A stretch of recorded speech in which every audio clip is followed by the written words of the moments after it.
Welcome to our follow-up video. Let me show you the title of our previous video. It was The African Origin of the Grecian Civilization. You don't necessarily have to watch this video before you watch this one, though it may help to watch that one. These are all the parts to this video, so we've got a lot to get through. So let's get to the video.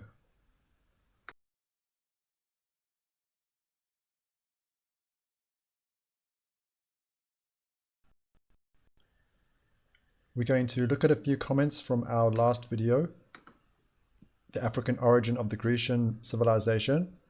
I'll put the link to this video in the description below. Before we look at these comments, one of our viewers asked me about where I'd been and that he was worried about my situation.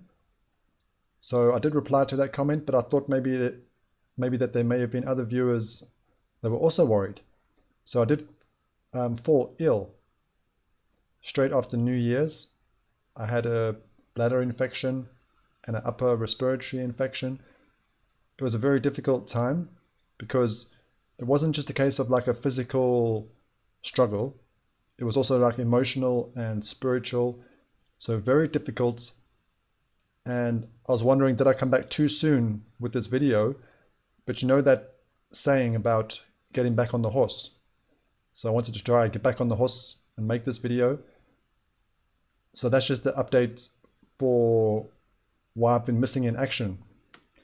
Okay, now Vicky says that she wasn't surprised by anything that we brought out in this video. And then also from Vicky again, it's funny how you didn't get many comments about this. So I think Vicky's implying something. And then from Aaron, ridiculous. So the video or what was being said, ridiculous. Now from this viewer, this is very interesting comments. So in the distant past, European civilization therefore originated from the Hamites. The European continent before was inhabited by Hamites of Atlantean origin. So this is a very interesting comment to start with. I was thinking about one of the videos that we've done on the Pelasgians. So it was very interesting to think about this video because let me just explain, just in case some viewers haven't gone back to watch that previous video yet. So the theory or the debate that we were in, who's going to take the credit for the Grecian civilization? Is it going to be an African origin or is it with the Arens? And the theory, if I go down to this part that's relevant, is that the African origin theory is connected with the Pelasgians. So the Pelasgians are a very mysterious civilization or people, but then connecting the Pelasgians with the Hamites. And speaking of a vast Hamitic empire. And notice how it has Greece, Italy, Sicily, Sardinia, and Central Europe as this Hamitic empire. So that's what the viewer is referring to and asking. Was this European civilization originating with the Hamites? And the theory from this source was connecting it with the Pelasgians. So I just thought it was interesting that we do have a video about this. And it's ironic that the picture that I chose for this video, if you can just about make it out, doesn't support the theory that this source was speaking of. So the picture doesn't support it, but if you watch the video, it speaks about a connection to North Africa and the Berber world and the Libyans with the Pelasgians. So the content of the video actually works with this source, but not the picture that I chose. So that's very interesting. And just to show you what we're talking about from that video, we mentioned the Sea Peoples, this mysterious seafaring confederation, And one of the tribes of the sea peoples was the Peliset. But notice how it puts the Pelasgians alongside the Philistines. So I just thought this was interesting because that scholar is connecting the Pelasgians with the Hamites for that theory, mentioned alongside the Philistines as another option. And the Philistines, according to the Bible, are descendants of Mizraim, of Ham. Now, there are conflicting theories about the Philistines, but we can see this potential for the Philistines as being described as Hamites. So that's what it was interesting that you have the Philistines alongside the Pelasgians. But the real important part that makes sense, or the important part that connects with the comment about this European civilization and the Pelasgians. In the video, we saw a connection between the Tyrrhenians and the Pelasgians, or the Etruscans and the Pelasgians. So that would be the civilization that was also mysterious, but in the country of Italy that we know today. And we saw in this video, if you want to watch it, how there's a connection with the Etruscans and North Africa, with the Berber world, or the Libyan world, or the Libyan Hamitic world. So yeah, I just thought that was very interesting how we do have a video speaking about the Pelasgians, and it does actually, well, you can say that it supports what's been said here with this connection to Africa with the Pelasgians, and we said that the Pelasgians were a part of this Greek equation. So yeah, if you didn't watch this video, or you don't really remember it, it is quite interesting how it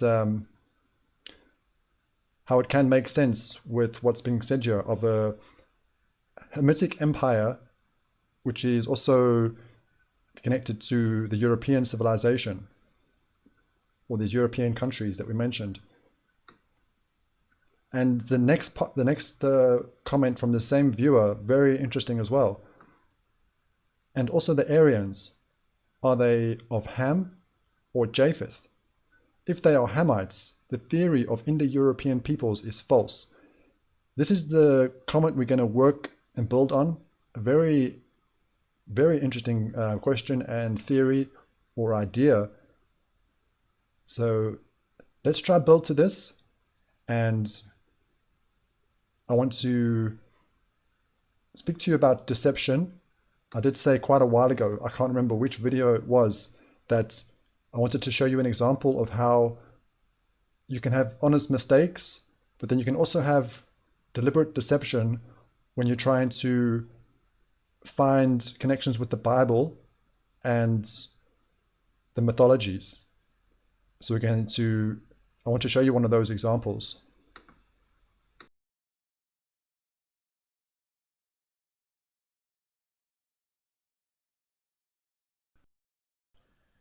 I'd like to read the comment again, just in case viewers jump straight to this part.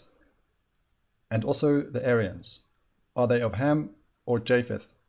If they are Hamites, the theory of Indo-European peoples is false. We did introduce the Aryans in the previous video. I would just like to read a few more things for our learning. The Aryan race is an obsolete historical race concept that emerged in the late 19th century to describe people who descend from the Proto-Indo-Europeans as a racial grouping.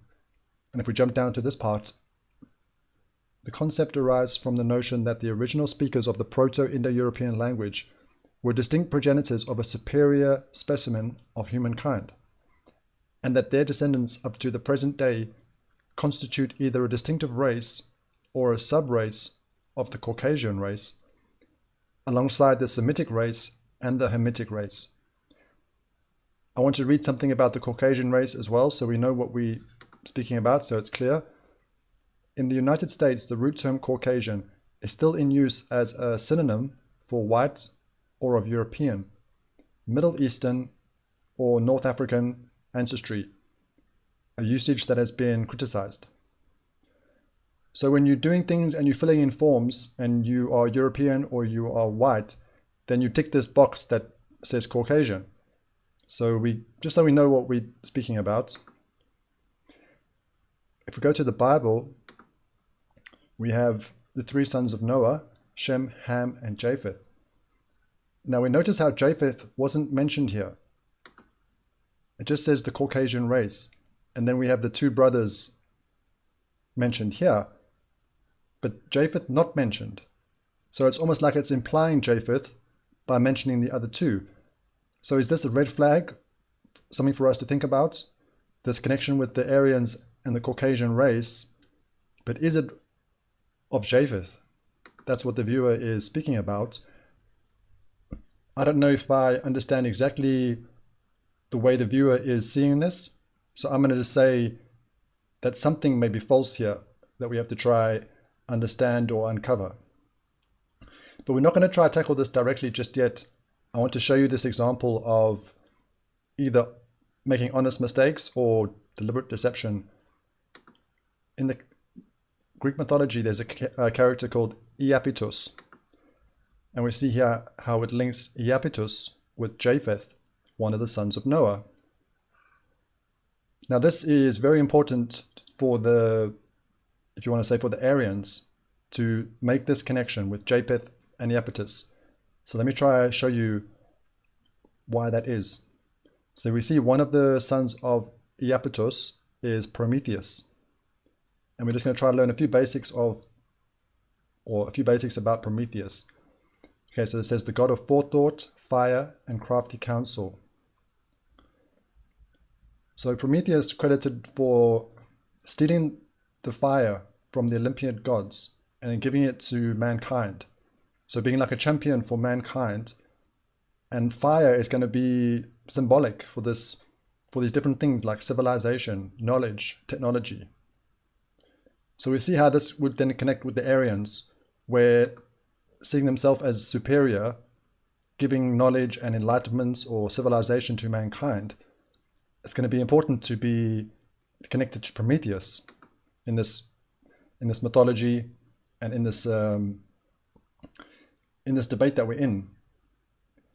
And it goes further because if we go to the genealogy for Prometheus, one of the children of Prometheus here is Deucalion. So I know we're going to be speaking about lots of different characters here that maybe we don't know, but you'll see the significance when we go to the descendants of Deucalion. Here we see Helen. So Helen is what we were speaking about in the previous video with the Hellenes. And it says the ancestor of the Greek peoples. So if we just recap that, so Epaphus in the mythology being connected with Japheth because of the similarity of the names. But when you connect Epaphus with Japheth, that means that you have the Greek people being connected with Japheth. And remember with the Hellenes, this is being connected with the Aryans. So in our debate or this argument that we were in, trying to understand and to bring out the points of this source, it was like a contest between the Aryans and this African origin, with the Pelasgians being used for the African origin, and the Hellenes were being connected with the Aryans. So maybe that makes more sense now for this connection with the Aryans, with the Hellenes, where we see the ancestor of Helen being Prometheus, and all this connection with fire and civilization and knowledge and technology. But is it really true, this connection with Japheth? So if we go to the Bible again and go to Genesis 10, we see the sons of Japheth: Gomer, Magog, Madai, Javan, Tubal, Meshech, Tyrus. So there's no Prometheus here, there's no Helen. So we have to ask, does this have anything to do with Japheth? This Greek mythology with this genealogy of Epaphus. So this is what I was trying to say, where you could make an honest mistake and you could be looking for things and you can see the similarity and think, is this Japheth? But then you can also have deliberate deception if you want to it's difficult to know how to phrase this, but if we go back to this part here, where the Aryans are connecting themselves with the Caucasian race, but they also, well, it seems like they want to be connected with Japheth. So now you can use the mythology where you have the Greek people, which is also important with this idea that the Greek civilization, one of the most advanced civilizations, and it's supposed to be influencing the Western world and Western civilization. So it all fits for what the Aryans want to say. So they have this connection with the Greek people, with Prometheus, with all these things that are here, but trying to connect Epaphus to Japheth. So then you're bringing all this into the world of Japheth, but is it really true? It could be deceptive. So I wanted to share that with you, and it doesn't answer this question yet, but we can see that there could be something strange going on here, or something false that we have to try understand or uncover as we go forward.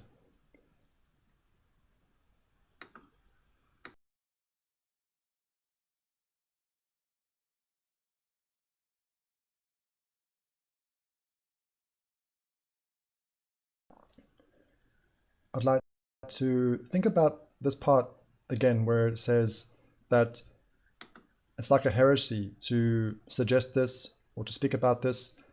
And we did have one of our viewers saying that it's ridiculous, as a comment to our video. I want to do this by starting with the work of Sir Isaac Newton, so his chronology. And we actually learn a bit more about Epaphus. So now remember, this is the mythology. So it's not Japheth that we're speaking about here. This is Epaphus that we had in the previous part, speaking about Prometheus and Helen, progenitor of the Greeks.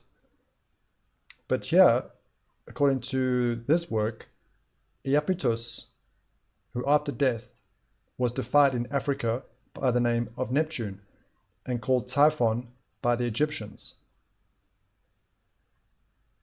And if we go to the page on Neptune, so this is the Roman worship, we see that the counterpart is the Greek god Poseidon.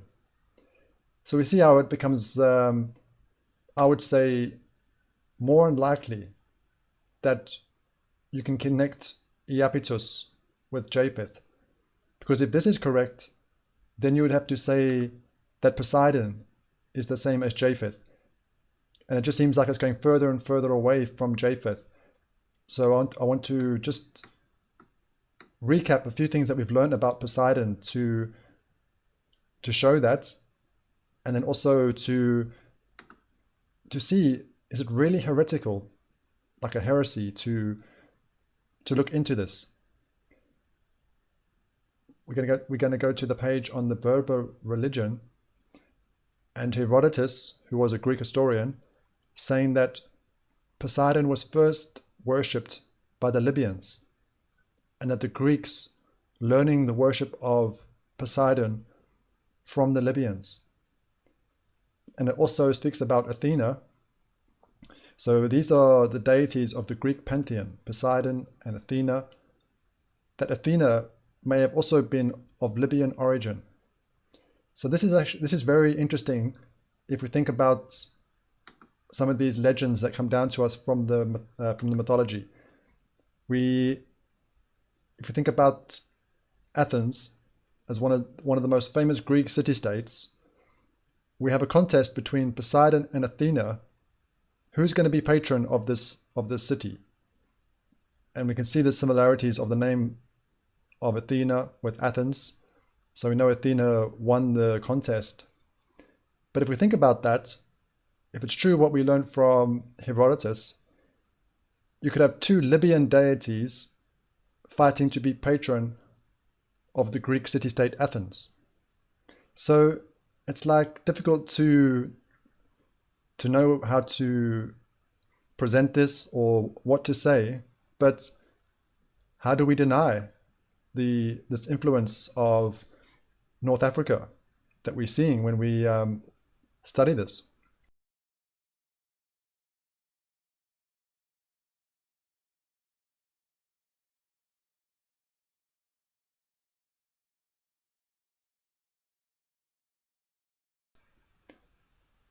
And this is very interesting with Alexander the Great. One of our viewers was reminding me about the life story of Alexander.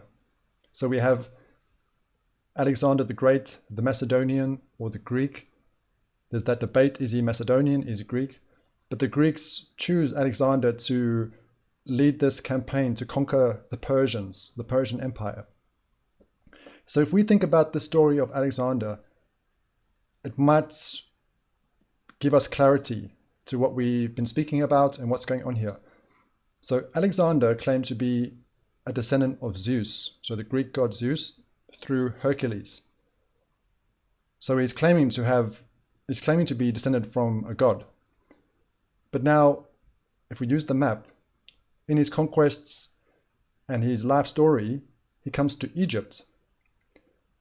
But he's coming to Egypt to try to represent or to say that he's a rightful ruler of Egypt. And to do that, he makes sacrifices to Amun.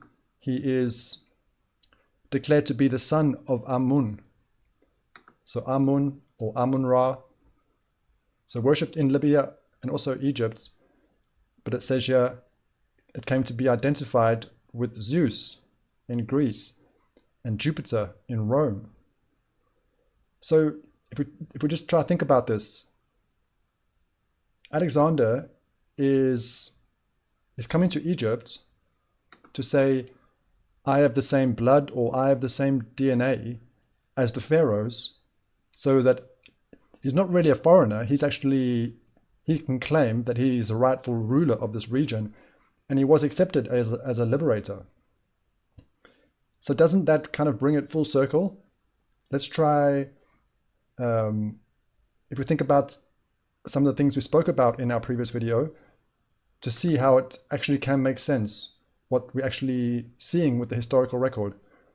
So if you remember, we mentioned Epaphus, how it described Epaphus as being swarthy of hue, but he was a son of the Greek god Zeus and a king of Egypt. So the way I want to say to express this is that Zeus is producing kings of Egypt. So then wouldn't it make sense that Alexander, who is claiming to be a descendant of Zeus, can come to Egypt and say that he's a rightful ruler? Because Zeus is producing kings of Egypt long before the time of Alexander. If we say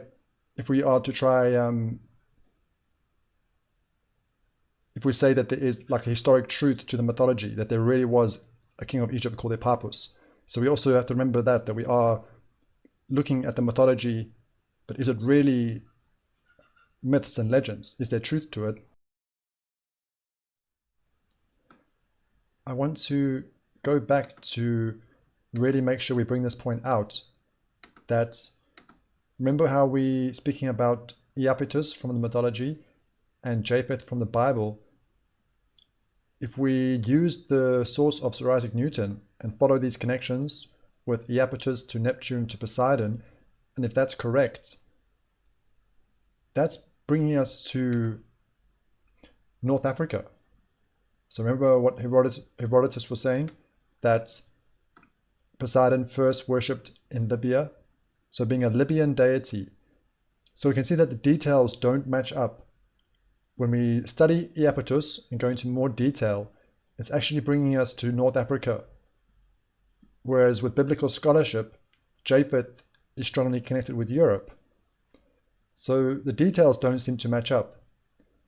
But then remember with Epaphus, how we learnt with the family tree that the Greeks come from Epaphus. So what does it say about the Greeks?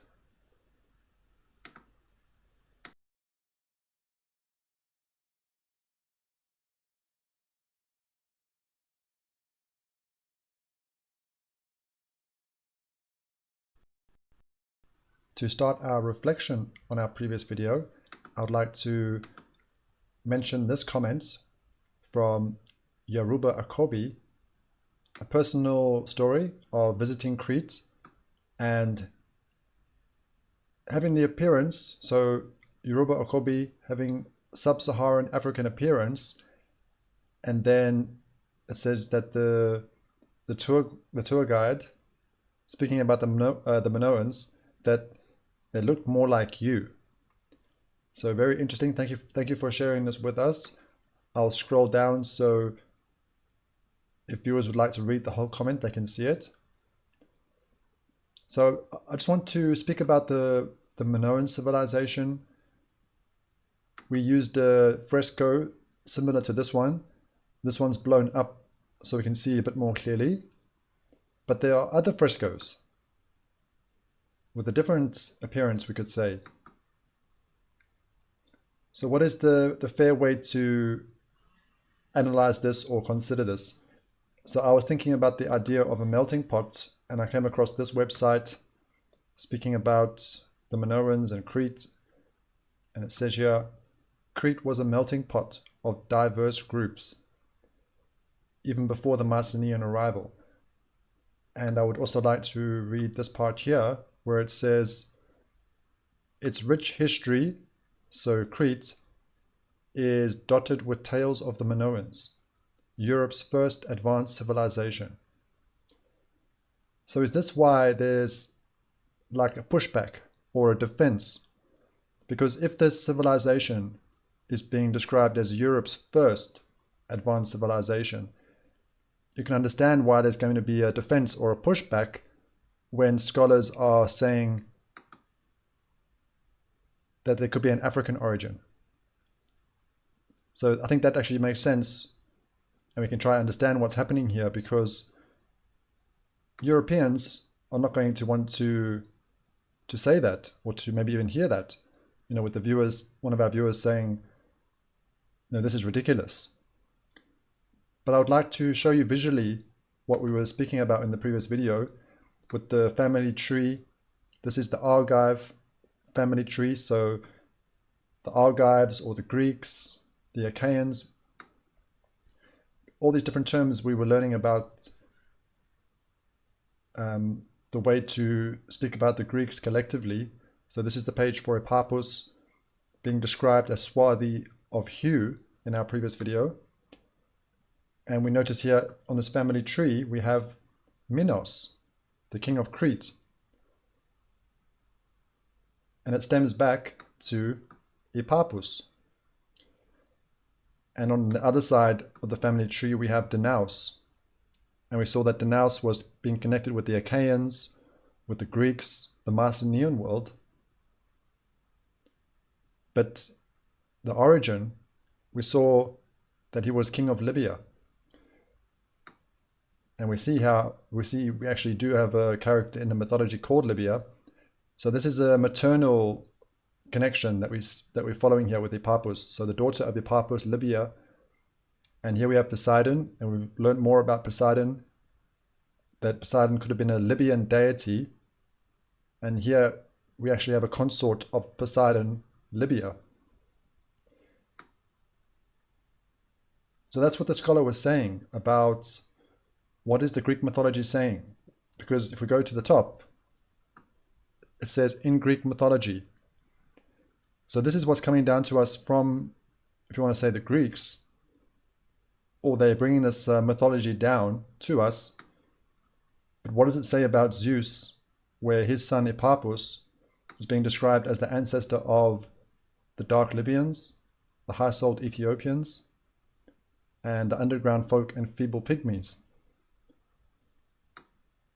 So I think it's a nice way to see it on the family tree, that we have these Greek heroes,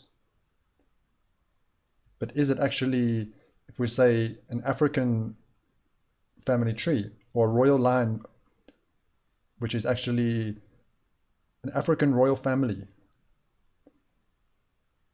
So we can see that that's going to be upsetting, because this royal family is going to have an influence on these civilizations like Crete with Minos, and Danaus with the Achaeans and the Mycenaeans, the Greek world. and we learned that the Minoan civilization is going to influence the Greek civilization. So I think we can understand the debate, the contest, this idea of who's going to take the credit. But does the truth suffer because of this? And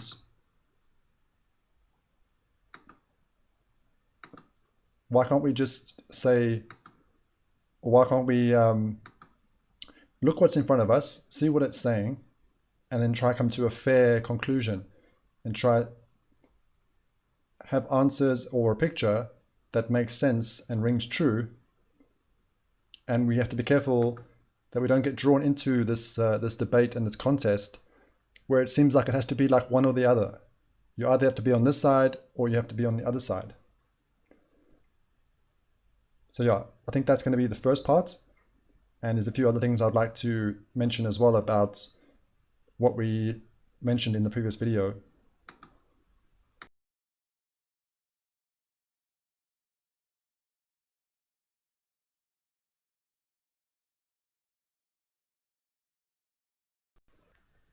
In the previous video, we tried to explain this term Ethiopian, that it could come down to us from the Greeks, meaning burnt face. So people that the Greeks came across in certain regions, calling them Ethiopian, and then with the Bible, this has also become synonymous with the Cushites, so of Cush. So I was thinking about this when I watched the video back before planning this video, that it's quite interesting because if the Greeks are calling other people Ethiopian or using this word to describe people they're coming across in different regions, then you could say that they wouldn't be seeing themselves as Ethiopian. They don't call themselves or use this to refer to themselves. So I just wanted to make that point as well. And let me know what you think so far. Are you maybe feeling a bit lost in all this debate discussion? Does it make sense what we've covered so far? So this is another chance for viewer comments or questions that we can continue to build or try clarify, so that we that it makes sense, and that when we are thinking about our past and our history, we're actually trying to get to the truth, and it would be nice if it was making sense. So obviously I would like to try to present things that make sense, but I think this is quite difficult, and we did say that I'm not going to pretend that we understand all this. So let me know, has this helped so far? Have you maybe learned things that you weren't aware of? Or have you now become more confused than you were before? So yeah, we'll also wait to see if we get any comments from this video. And it is getting very interesting because we also still have to try come back to the first comment, or the comment that we said we're going to build to. Let's finish the video speaking about that.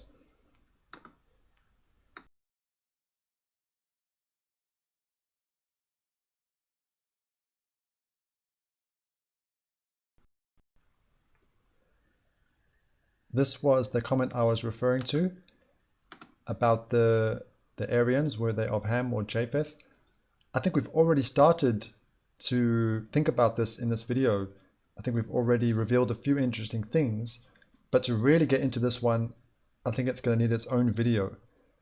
So this could be the next video, but I will first wait to see if we get good comments from this video, any thoughts or questions that might need to be addressed first, or that might actually help the planning for this next video. And I think the more we understand this, the more we explore this, it could help with our reflection on the previous video as well. So I think that's going to be this could be another very interesting video that we explore together.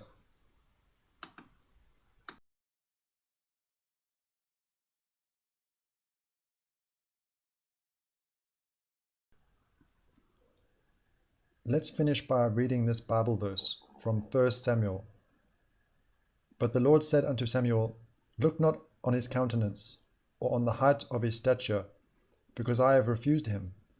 For the Lord seeth not as man seeth. For man looketh on the outward appearance, but the Lord looketh on the heart. I thought this would be a nice way to finish, because in the last two videos we have been speaking quite a lot about appearance and also race, and we need to be watchful and vigilant for those that want to divide us.